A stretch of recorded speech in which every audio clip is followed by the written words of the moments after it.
4% reservation సుప్రీంకోర్టులో ఉంది. అది ఎవరిపైనా సుప్రీంకోర్టులో లాయర్స్ ని పెట్టి మనం ఆర్గ్యూ చేయాలి తప్ప ఇంకేం కాదు. నేను ఈరోజు ధైర్యంగా చెప్తా ఉన్నా, 600 అయినా కానీ 106 అయినా కూడా 4% రిజర్వేషన్లు మైనారిటీలకు ఉండి తీరాల్సిందే అని మీ బిడ్డ ఈ రోజు తలెత్తుకొని చెప్తా ఉన్నాడు. ఇది మీ జగన్ మాట, ఇది మీ వైఎస్ఆర్ బిడ్డ మాట. దీనికోసం ఎందాకైనా కూడా పోరాడుతా. మరి బాబు, మరి చంద్రబాబు ఇలా మోడీ సభలో చెప్పగలడా? మరి ఎన్డీఏ నుంచి బయటకు రాగలడా? మరి ఎందుకు ఈ దొంగ ప్రేమ? ఒకవైపు ఎన్డీఏలోనే కొనసాగుతూ మరోవైపున వాళ్ళు 4% రిజర్వేషన్లకు వ్యతిరేకంగా ఉన్నా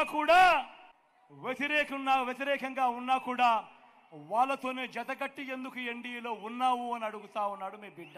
ఈరోజు 4% రిజర్వేషన్లు వెనుకబాటు ప్రాతిపదికగా ఇచ్చిన రిజర్వేషన్లు. ఇలాంటి వెనుకబాటుకు గురైన వారికి ఇచ్చిన రిజర్వేషన్ల మీద రాజకీయం చేస్తూ వారి జీవితాలతో చెలగాటమాడడం